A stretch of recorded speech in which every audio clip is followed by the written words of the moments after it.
We have folks from all over the world today. Welcome. And as one of the big things I look at virtual teams, I want to make sure that everybody feels like we're in the same room together. So one of the things is envision, as you see names pop up, envision Gail, Dan, Ronald, all in the same room that we're shoulder to shoulder. Because we're going to have a discussion today on some of the best practices of virtual teams. We're also going to have a webinar on the 22nd of May, so look out for that as well. My name is Vernon Roberts, and I am one of the partners and founder of Evoke Virtual. And we've been around since 2003, but really focusing on virtual since 2009 in a number of ways. I'll talk about those in a minute.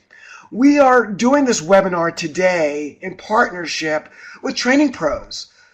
So Leanne is going to speak to you just for a quick moment about TrainingPros, and she is a relationship manager there. Leanne? Hi, thank you, Vernon.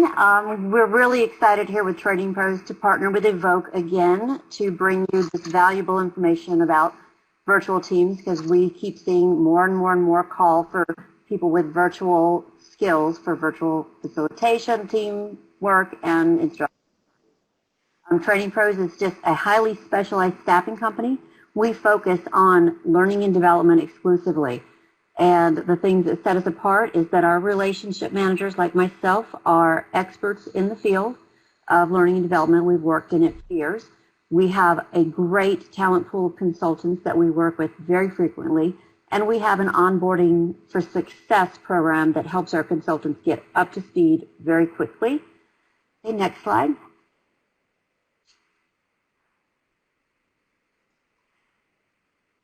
So that's just a quick little slide about me. They always put that in for us. It just tells you about my background. And basically it says I've been in the field 25 years in different roles like instructional design, training, and training management. I'm also a volunteer with 2 different ATD chapters, and I serve the Atlanta and New Jersey primarily. Okay, next slide. And this is just a brief slide that highlights the different areas of consultants that we put to work every day. We put instructional designers, facilitators, training coordinators, anybody who has something to do with getting a training and learning and development project out the door. And with that, I would like to hand it back to the more valuable information you came to see. Thank you so much, Leanne. I appreciate that. And everyone who's welcome, if you've just come in the room, welcome. We are at Bridging the Distance. We're going to have a discussion today about virtual teams. My name is Vernon Roberts again, and we hope that you had a chance. So let's go back to that layout for a second, Kim, that previous layout, because I just want to touch on, if you haven't had a chance, go ahead and click on where you were at the bottom there, if you're a member of a virtual team, etc. And also, let's just look at that. So on the call today, about 38% of you are on virtual teams as I look at that, and many of you are on both, 40% of you are on both. And as I was saying earlier, about 60% of you have been on a virtual team for 5 years or less, and that goes with the information that we've been seeing over the last 5 to 7 years that virtual teams have ramped up a lot. One of the things that I want to talk about today is, I'll just tell you a little bit about Evoke before we get started. Evoke, what we do is we're totally focused on virtual, and number one, we help to create really strong presenters. So if you want to be a good virtual presenter, or if you want to be a good virtual instructor, that's what we're really focused on. We help people to do those things. The second thing we do is that we help designers, and we train designers for the virtual environment. So if you've only designed face-to-face, well, how do you do virtual? And then we do what we're doing right here. We help strengthen virtual teams through meeting programs and also managing virtual teams programs. And here are just some of the types of clients that we currently have at Evoke. So that was just a quick thing about us. Been around since 2004, focused on virtual since 2008. All right, so let's get started. If you stay around to the end, we have an entire ebook that's going to have everything that I'm going to talk about today and a little bit more. So you don't really have to take a lot of notes because we're going to provide all that information for you in the ebook. So at the very end, we'll give you the link and you can download that link. Now, when we think about virtual teams, they've been increasing a lot over the last 7 years.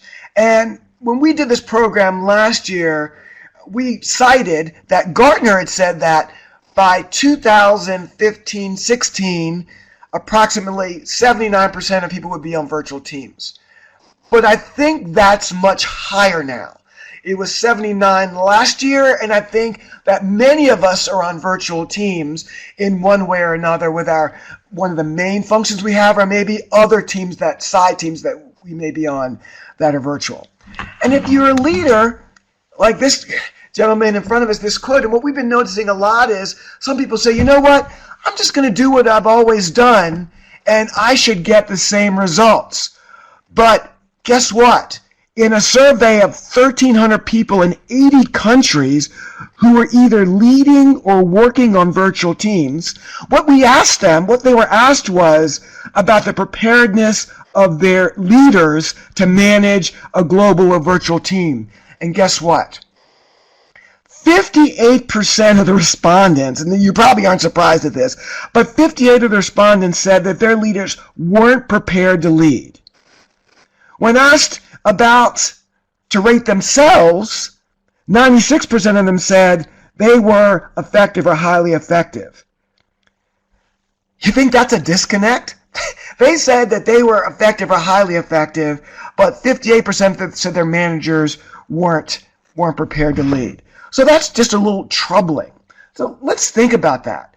Virtual teams are challenging. People are dispersed all over the place, and we lose a lot of context. When we think about virtual teams, here are some of the things that can happen. Think about this. You're working on a global team. What are the expectations? If my boss asks me for information for a morning meeting, and I expect to get the information from someone else in that business day that might be working all the way over here, 6 hours away. I have to really be intentional and make sure that I get that information early enough so that I can have it for my boss. So time zone differences can become a big challenge in virtual teams. And I know personally, our virtual team at Evoke, we have folks on the West Coast, in between, and on the East Coast. And I know when I get up in the morning and I'm fired and ready to go, and I fired out a text one morning to one of my colleagues on the West Coast, and I forgot that they kept their phone on when they were sleeping. So they got this text at like 5:30 in the morning, which wasn't good.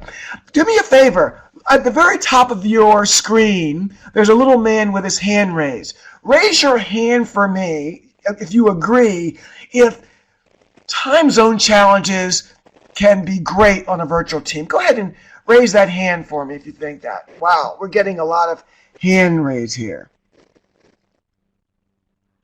Yeah, thank you, Steve. He shouldn't have his phone next to his bed. Yeah, but we have to think about those things. Yeah, a lot of you. These are crazy things that are happening. And the question is, so when we think about these challenges, and then there are also cultural things that happen as well, when we think about communicating with people all over the world, different time zones, the question becomes, what happens to a team that's built like this? So my question to you, and I'm going to ask you to type this in chat below, what are some of the negative impacts that can have when you're communicating over distance? What are some of the negative impacts? Go ahead and type that in, because this is going to be a discussion, and this is one of the ways on a virtual team that we keep interest and make our people on our team responsible for outcomes. Thank you, Catherine. So Catherine says, heavy reliance on email. Oh, I love that. Rather than live conversations. We're going to talk about that a little bit. Janine says, decreased cooperation, delays in communication. Oh, no body language. That's huge. Lost in translation, tech issues. delays, misunderstandings, heavy accents. See, Ronald, you typed yours in the other area. Heavy accents, unclear diction over. Yes, happens all the time. Cultural differences as well. So these are some of the things that could happen. And this creates miscommunications throughout. They happen all the time. And that's why when we think about virtual teams, some of the things you said, there's delayed decision making. Obviously, if I have to make a decision and I want to talk to my partner in Brussels and I'm on the East Coast of the US and it's 2:30, well, I know it's a 6-hour time difference. So then I've got to push it off to the next day and there's delayed decision making. But if we aren't clear with each other and if we're not really talking to each other and setting up expectations, there could be loss of faith in who you're working with around these delayed decisions. And then somebody might think, well, Vernon didn't get back to us, and so that's what's wrong with Vernon. There could be some negative consequences. And second, one thing that we can see is that it flows down to what we don't want, and that's reduced productivity and cohesion. And the implication is great. It's huge on a virtual team. Because type this in the insights. I'm going to draw a line here. I have a question for you guys. What happens when as humans, what do we do when there's a lack of information? What do our brains begin to do? Type that in the insights box. What do our brains begin to do when there's yes, we assume, there's fear. Yes, our brain shuts down. And you know what? Raise your hand if we start to make up. Thank you, LaRue. Thank you. That's it. We make it up. We make up stories. So somebody makes up a story of why Vernon didn't get back. But maybe Vernon was waiting for his colleague in Brussels to give him an answer. But then he had a colleague in Shanghai. So all those things, thank you. And we fill in the gaps with assumptions, as Jacob says, which all boils down to, on the right there, reduced team productivity, and then again, cohesion, which is never good. So when we think about this, here's what we found in our research and dealing with virtual teams. And I will tell you, Kim would acknowledge, and my partner Laura Pierce, we have folks over the country, across the country, and just as a 5-member team, we have miscommunications. We have missing context in emails. Kim, would you agree with that? I think she would, yes.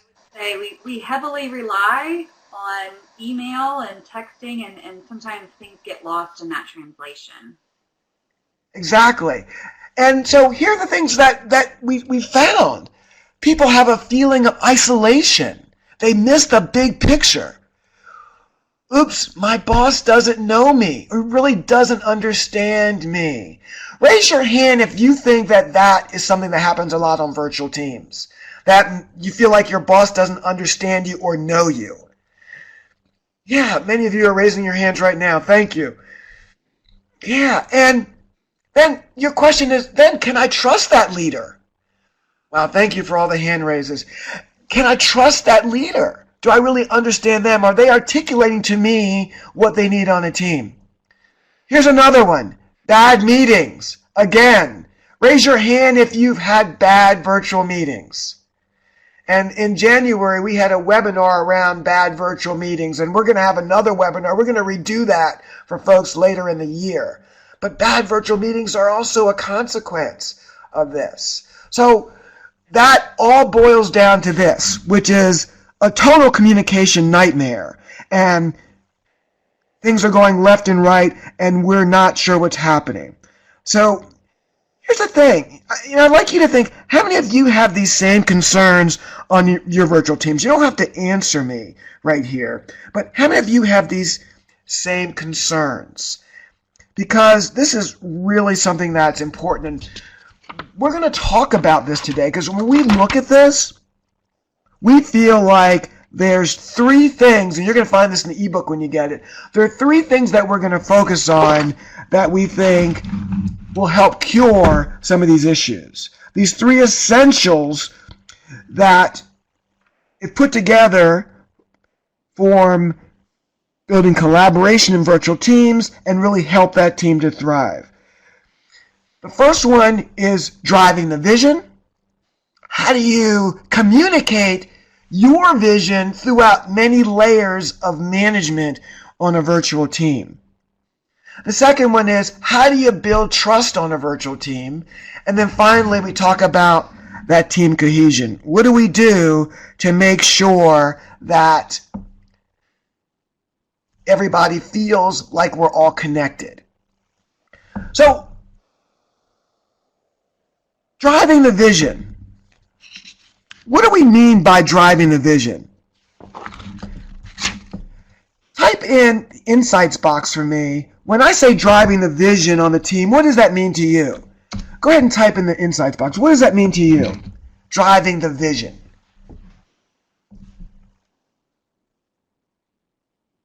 Okay, provide complete info. Good. Creating shared vision. Yeah, I like that. Expectations. Because like we said earlier, with lack of information, we start to make up a lot of stuff. And as Amanda said, typed in there, setting clear expectations, that is one of the critical things that's important. Even more so on a virtual team, because remember, you're not bumping into the person in the hallway, you don't see them all the time, and that, like Louis says, will help keep the team focused. All right? So here's what we're talking about here. You have to let them know where the team is headed. You have to be very specific about this. What's the big thing that they're trying to accomplish? And to clarify the why, which is so important. The why is important to them, and it really helps them understand why it's important to them, and then also why it's important to the organization. Because it's really tougher to communicate and inform the team that's geographically dispersed. You really have to make sure that everybody understands this. What is going on? How do we keep them together? So it's almost like, the way I look at it, it's like a GPS. The GPS only knows where to go if you know where you are today, and then tell it where to go. It has to have those two things. So you have to tell your team where we are today, and we also have to tell them what's the destination and what are your expectations, and also how they can help. Now, guys, none of this is rocket science. This is what's so critical on a virtual team. You have to remind the teams of the goals frequently. Here's the other thing that's important. You have to define why it's important to the organization and to the business. What does success really look like for the team? How can they envision it? And remember, again, you're not bumping into people in the hallways. This information has to last them several days or weeks without talking to you. How am I accountable to the goal? What are their goals? What are the entire team goals? What are some of the roadblocks that are there? What are some of the roadblocks? And also, how are you going to help them get rid of those roadblocks? So you should be asking people, what are the roadblocks for them, but what are the roadblocks that you see as well?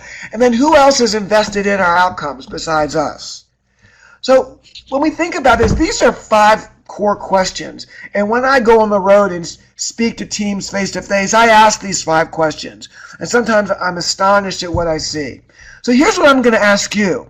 When you look at these 5 critical questions, I want you to ask yourself, look at the left-hand column. As a leader, how many of these things do you think people know on your team? So you're thinking about your team. Do they know these? So you can click as many as you can on those. There's multiple. If you think that your whole team knows them, click them all. All right, then when you're finished that, and if you're not a leader, but if you're on a virtual team, look at the right.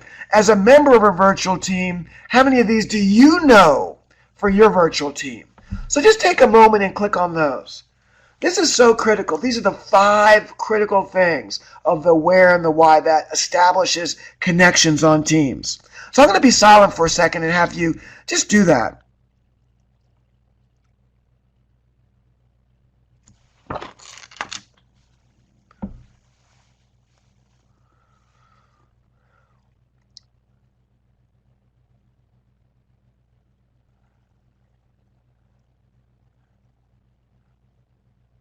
That's good. Look at that. So about 95% of the people that responded said that they knew why the project was important. I'm looking on the right side.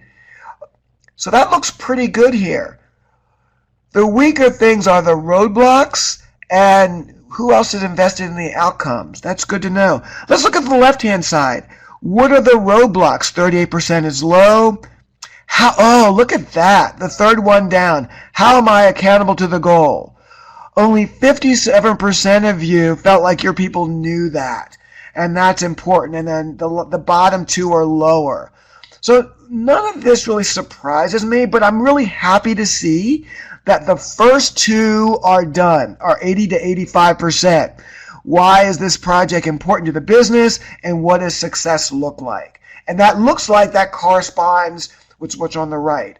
So just to be clear, people, you guys are doing, it looks like you're doing a great job of those. Just remember, if we look at the opposite of that about how am I accountable to the goal, for you it's 43% might not know from your perspective. That's on the right that the people on this call, 86% feel like they know. So, but that doesn't surprise me, because the reason that you guys are on this call is because you're overachievers and you guys are the ones that want to get better.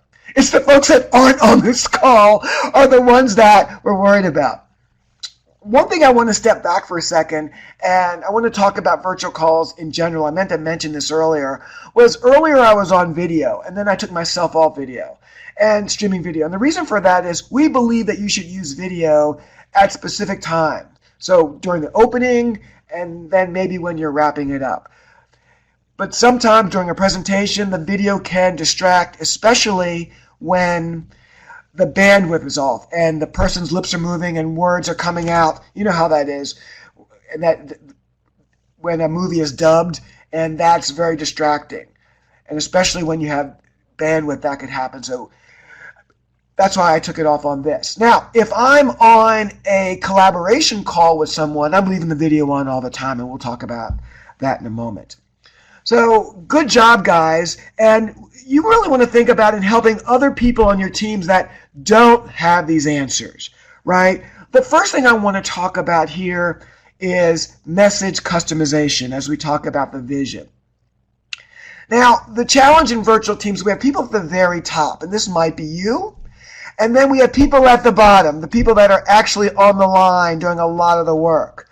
And what happens, and what I've seen as I coach and mentor leaders, is that the leaders give a message, but then when it gets down to the actual workers, it could be somewhat different and maybe a little skewed. Raise your hand if you've ever experienced that in your organization, where once the message gets down to the people at the bottom, it's a different message. And that's almost like the telephone.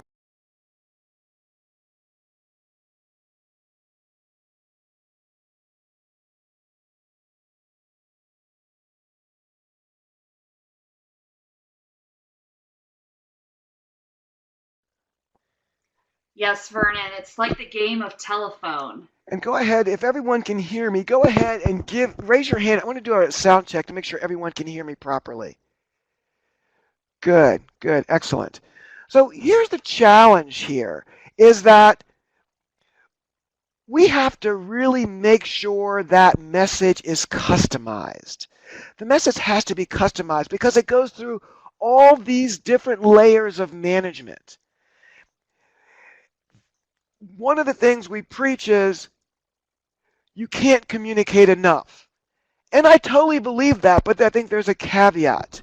We have to think about when we're communicating, are we providing the right information? Or are we overloading our teams? That's the biggest challenge. So what we believe is that it's up to each manager in the layer of communication to look at so let's say this is layer number one, the green one, the bosses. This second layer of management, are they supposed to just pass down the information to the next layer of management? We say no. We say they need to actually look at that, and they have to make a decision about what's important for this next layer of management. And then that next layer of management has to make a decision about what's important for that bottom layer of management. Just do me a favor. Go ahead and type in the insights box. What happens, to answer this question, what happens when the people at the bottom get a ton of information? What happens when they get an overload of information? What happens?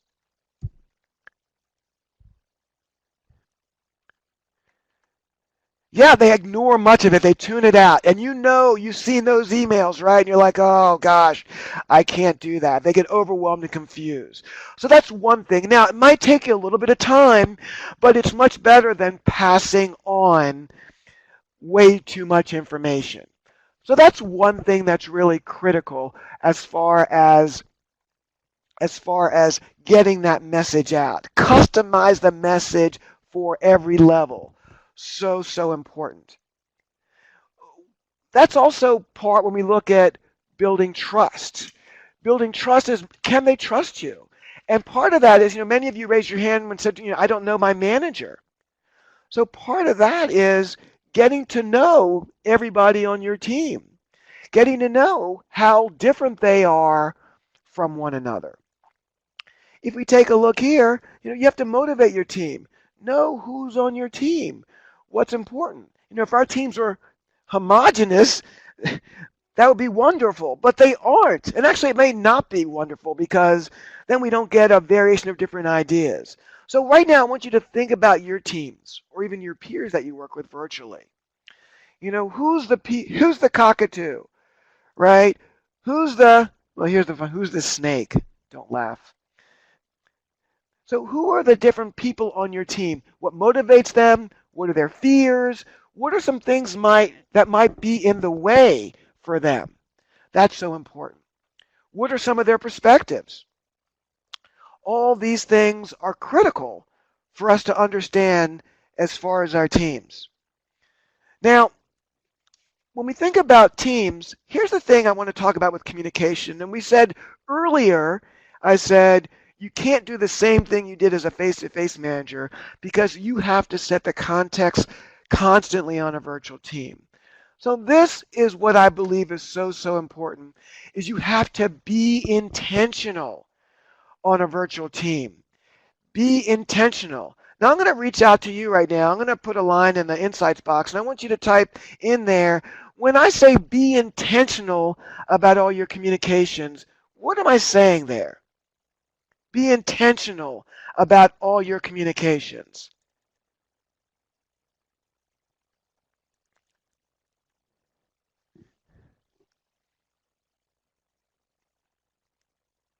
Yeah, what do I want to be the result? Yes. Have real desire to communicate? Yes. Know exactly when you, yes. So guys, it's not as easy as the face-to-face team, right? You have to make sure that I'm not, like I said earlier, I'm not bumping into Jane in the hallway. So I have to make sure I reach out to Jane. Maybe I put that on my calendar. Reach out to the team, maybe in an informal way. Understand how they want to be communicated to. Let's look at what you've written here. Plan out what you want to communicate to whom exactly. I like that. Know exactly what you want to say. Be present. Yeah, all these things are so important. Focus on the communication and the whats. Don't just babble it out. Guys, what I did is, and Laura and Kim would tell you this last year, when we had some communication issues on our team, sometimes you lose context. And I know that this is a rhetorical question, but how many of you have ever had an email go out that had the wrong context or had a lack of context or read one? So one of my, thank you for raising your hand, one of my colleagues needs a lot of information. So sometimes I put way too much information in there for that person, but then it made it too confusing. So what I started doing for my team was I'd go into the virtual platform, whether it was WebEx or Adobe Connect or whatever platform that you would be using, and I would record a message for maybe like 3 minutes of an update, and I sent it out to the team. And that was an easy way for me to just not do an email, but to put some context into what I was talking about. They could actually see my face. They could get that body language. So being intentional is so, so important. And again, when I say intentional, I'm talking about not having communications be by accident. So I might text Kim and say, how's it going today? Also, make sure that you're reaching out to people that you might not ordinarily reach out to, and don't only reach out when things are wrong, because you know what that feels like when your boss reaches out to you out of the blue and says, hey Vernon, how you doing? You're like, what's going on? So that's what I want you to be thinking about. Another thing when we talk about building trust is to celebrate. To celebrate. Acknowledge the successes and appreciate the individuals as well as the team. And this just isn't confined to leaders. You can acknowledge someone on your team in public or in private. So you can just send an email to someone that you work with that's an individual contributor that may not be your boss. That's so, so important when you do that. So here's what I want to ask you guys, and we take a look here. Here's my question to you. Do you celebrate on the team? And then if so, how have you celebrated? Do you celebrate? And if so, how have you celebrated? I'm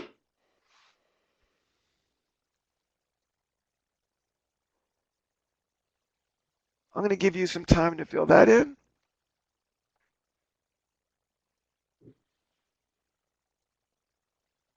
It's good news that it looks like a lot of people do celebrate, 83%. That's good. Like to see that.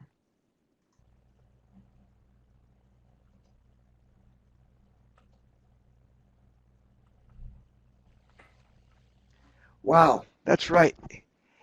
87%. Going. So these are some best practices, guys. You can look at here. So let's awards, gift cards, knowledge achievements, individual, public recognition, individual calls by the team leader. Person gets kudos on the team meeting. Good. Recognition section is part of the team meeting. Email, certificates. Guys, all those. And remember, if any survey that you've done, any survey that's been done, what we realize is that recognition is so, so important, and money isn't really a driver. Money's not a driver of why people love to be on teams and to work. So just think about that. And good, thank you guys for adding that, because celebration is so important. And with all the work that we do to connect our teams, there's one thing that can destroy our efforts, and that's not being human. Not being human on a team. So be human in all communications. And this is one of the things that we've done on our team. And at the beginning of meeting, we like to check in with people. So go ahead, type in that insights.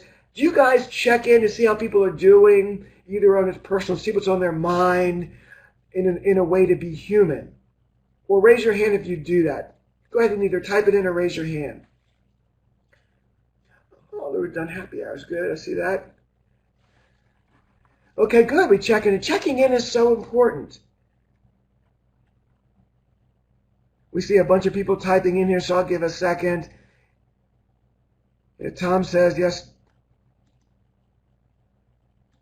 Direct, good. Direct contact with each teammate at least once a week. Good. Check in and check out. Always check in. Yeah, you get aware of who's in the room, and then you get aware of how they're feeling, because remember, that's important to you. You may not see them, but you may want to know how their day is going. So that's what I talk about. That's what I mean when I say be human. Be human. So just remember that. And that's also when you're presenting as well. Another thing we want to talk about is being human will foster this team cohesion. Because it's really, something as simple as how we communicate and collaborate as a team. How do we do this? How do we make sure our message gets across? And sometimes the challenge is that our intent gets lost in the tool as we communicate.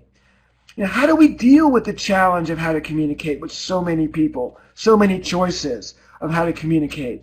Sometimes we're overwhelmed with emails. Some folks don't, some folks don't even look at their email. Some folks like to text. Some folks don't. One of the things that we do is we try to set up some ground rules around having an emergency. So if I type in text 911, people know that that's really important.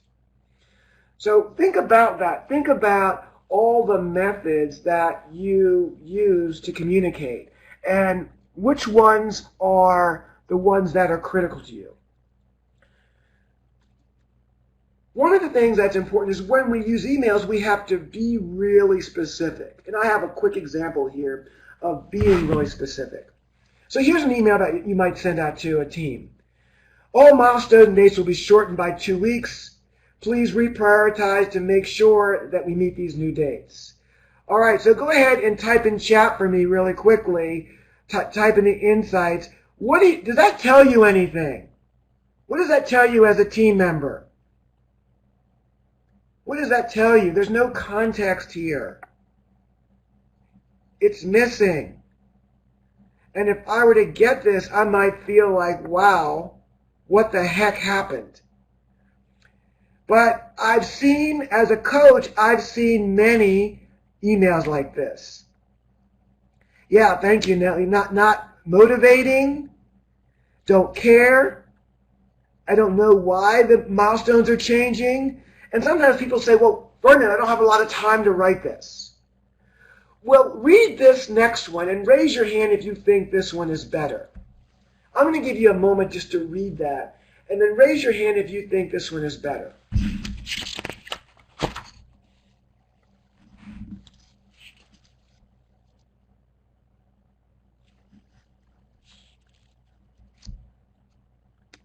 Yes. Yeah, much more context. And look, guys, it's one sentence longer. It doesn't take a lot of time to give people some context. Figure out what they need to know. This type of email is much more effective. And in our workshops, we teach a framework of how to do this type of email. But like Mara says, it's much better, it's clear, and it creates engagement. And that's why I say be intentional. We have to intentionally create engagement all the time. So that's another thing when we talk about having this whole thing about fostering team cohesion, because you don't want to set, you know what happens on a virtual team. I send out a bad email, and then I call my teammate, one of them calls their teammate and says, did you see Vernon's email? What does that mean? And then it fosters throughout. One other thing I want to mention is that just get in a room virtually and talk about it. So this is me at the bottom, and that's my partner Laura at the top. And we famously get together weekly and hash things out. And sometimes it's painful, as you can see, me at the bottom, but it creates context. And we want to make sure that we're all in the room and we're all feel like we're shoulder to shoulder and we're getting people's real reactions and understanding. So we love video, and we think it's important, especially if you're on a virtual team where you don't see people often. And when we're working on a project together, and we're, meeting for 2 hours, we'll leave the video on. So even if I turn right from that picture and start working on something, I'll leave the video on, and Laura will work on something, and I'll go, hey, Laura, hey, look at this for a second, I have a question. So it's almost like we're in the same office or conference room working on a project. Raise your hand if you have ever done that. Use streaming video for collaboration on a virtual team. Yes, so important. I think thank you for raising your hands. It's so critical to get that connection. And as you all know, it's miles above email or just a conference call. And as you can see from my face in the bottom picture, that sends a message. I look at that, I'm like, wow, I was sending a message there. I didn't realize it. But that doesn't come across on a conference call, right? So thank you guys for typing in chat and for raising hands. All those things are important. So we say just get in a room and hash it out, because as we know, a lot of things don't get hashed out over, you can't coach someone effectively over email. And even over conference call, coaching someone is very difficult.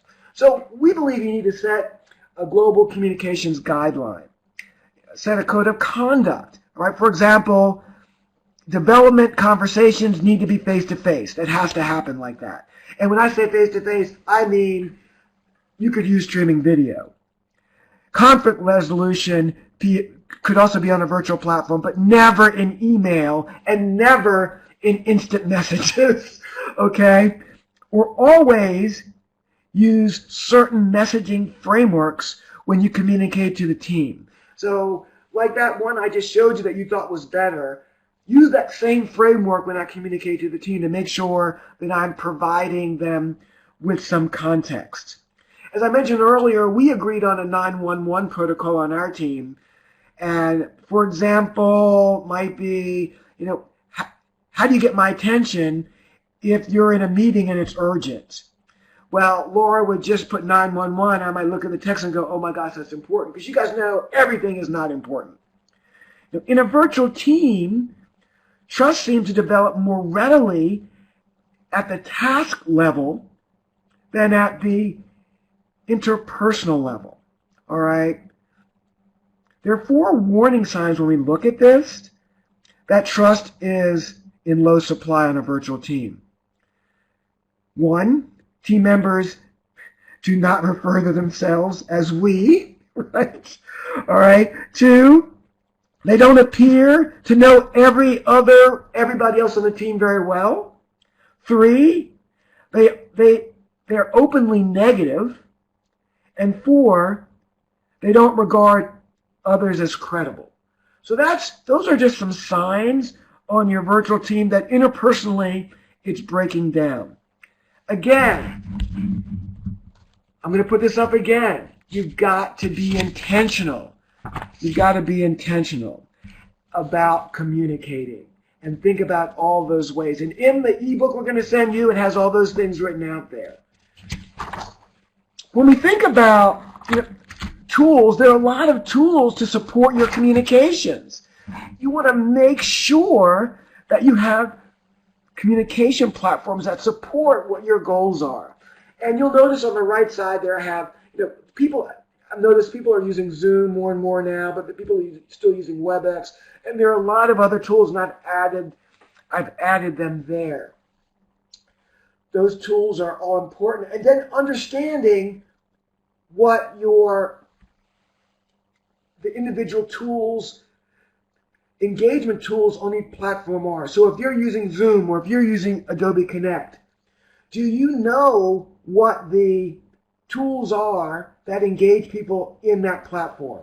So I have a question at the bottom there. Do you feel that you know the platform that you're using well enough to engage the folks on there?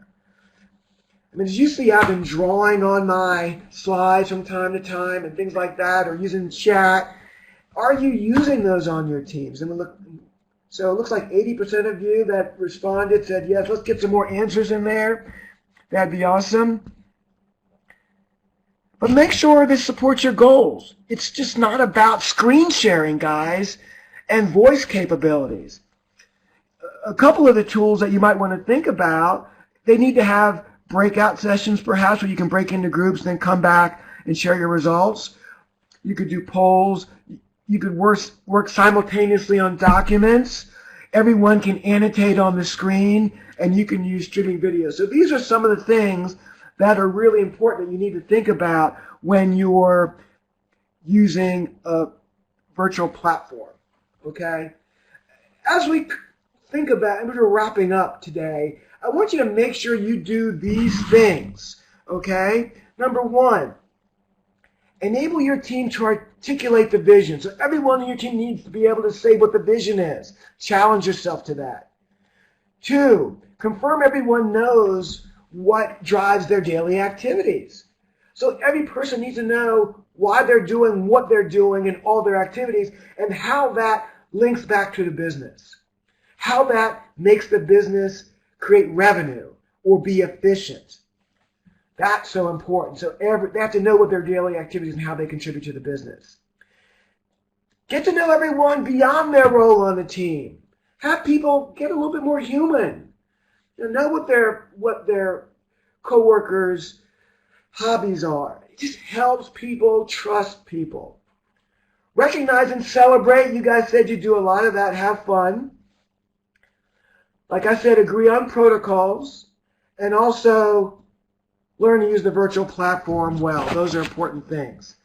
Now, I'm going to give you one other tip today, which I want you to go. Laura, my partner, wrote a great blog post this week, and it was called Virtual Teams Are Failing, Who's at Fault? And if you click on that link, it should take you to the site. And if it doesn't, it will open up in another browser. And if it doesn't, go to our website, www.evokevirtual.com, and it's on our Insights blog.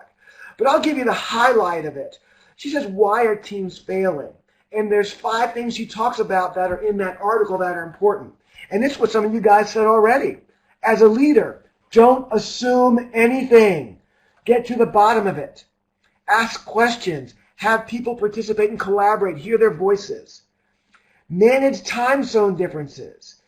Have meetings at 11 o'clock at night if that's going to help half of your team. Rotate them. Understand it. Ensure every meeting has an outcome. We had a meetings webinar in January where we talked about that. Many of you have walked away from meetings that you shake your head and you go, why was I in the meeting? Especially if I had to get on at 11 p.m. It was a terrible meeting. Why? Because it didn't have an outcome. I didn't know how I was linked to it. People weren't intentional about telling me. Also, you want to coach your local people to reach out to people. So it doesn't only have to be you, but maybe locally you can reach out. People can reach out to people in their area. And finally, like we just talked about, build that communication agreement. So go to that blog post and read that. You'll see it on LinkedIn later. But those are 5 tips that we think are really important. Now, one of the things when you're reaching out to people in virtual is that you have to make sure that you hold to time commitments. Because you all know that people run meetings in virtually till the top of the hour, then they're late for their next meeting. So we will never do that. So at the bottom left-hand corner of your screen, you'll see a Q&A. So we're going to do Q&A for the next 4 to 5 minutes.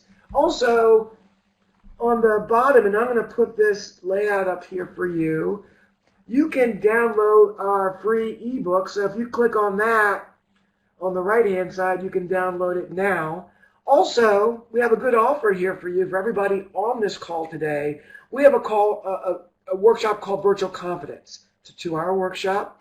If you are presenting a lot virtually, this program helps you be more confident doing that. So what it says there, fearlessly engage a virtual audience. And normally that 2-hour program is $249, but for you guys that are on this call today, we're going to make it $124.50 or $125. So if you want to take advantage of that, right at the very bottom of there's a link where it says big offer. There's a link to the site, and then the promo code is virtual-team-webinar. And if you put that in the promo code, that'll cut your price in half, and that's on May 8th from 11 to noon. But we guarantee you'll get better as a presenter. So go ahead and type any questions in that you have, and we'll take this time to answer. Thank you so much for being on the call today. I know if you need to drop off, you can go ahead and do that now, but thank you. We will send a link to the recording out for everybody. So Sandra, thank you for that. We'll make sure that you guys get the recording. But thank you all for participating. Thank you for typing into chat. And we're here to answer any questions if you need them. So thank you very much. Thank you, Kim. Thank you, Leanne. Thank you all participants.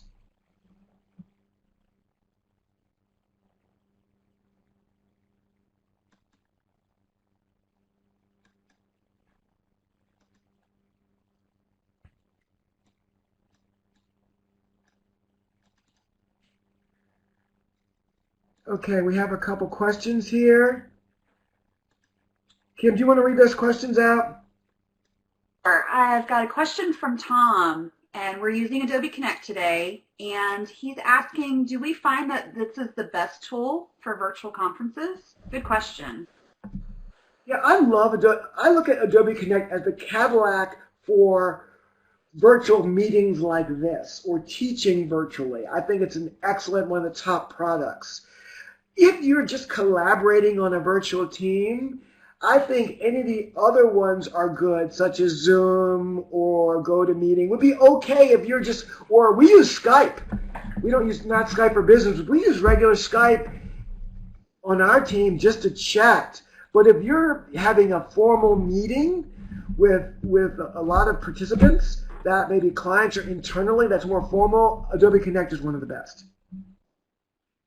I agree, and I'm just going to jump in, Vernon, if that's okay. From a producer standpoint, I like Adobe Connect because you have the same capabilities. All the hosts have the same capabilities. So if you have something that happens in the virtual room, which technology issues can arise in the virtual room, it's much easier for the producer to pick up, you know, where you are. So I'm just going to plug that there as well.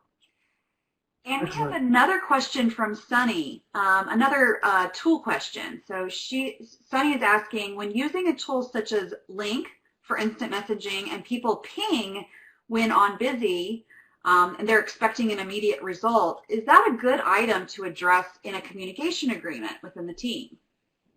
Oh, certainly. That's one of the items. So you may say, hey, look in Link to make sure I'm there, ping me, and if I don't answer you, that means I'm not available, etc. We use regular texting, or in one of our systems we have a texting tool like that. But yes, that would be something that would be addressed in a communication agreement, Sonny. On our team, if you want to get somebody immediately, it's texting. It's texting. And so that way I want you guys to think about what's your best communication vehicle? How do you like to be communicated to? And does your team know that? Which is important. Thank you. Thank you, Sonny. Kim, other questions?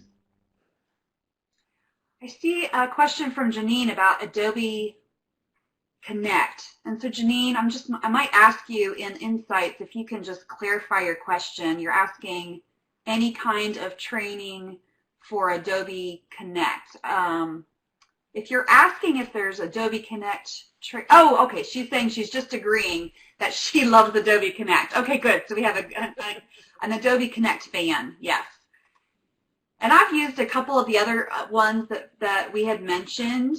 I've used Zoom and WebEx and GoToMeeting, and they all have some perks and some pros, but you just have to find what works best on your team. Yeah, and the most important thing is also, if it's just meetings, like informal meetings, I think the simpler the better, so that people just have to click on. Don't you have to, like, I think Adobe Connect can be a little complicated, so if you're just doing regular meetings, I would pick something as simple as possible. Yes, we do, Vernon, I think. We choose Skype or GoToMeeting for our meetings, but when we have a classroom like this, we like Adobe Connect or WebEx. Excellent. Well, guys, thank you for the questions. We appreciate them. Also, just remember, let's go to that last slide, Kim. Yeah. If you didn't get a chance to download the book, go ahead and make sure you do that.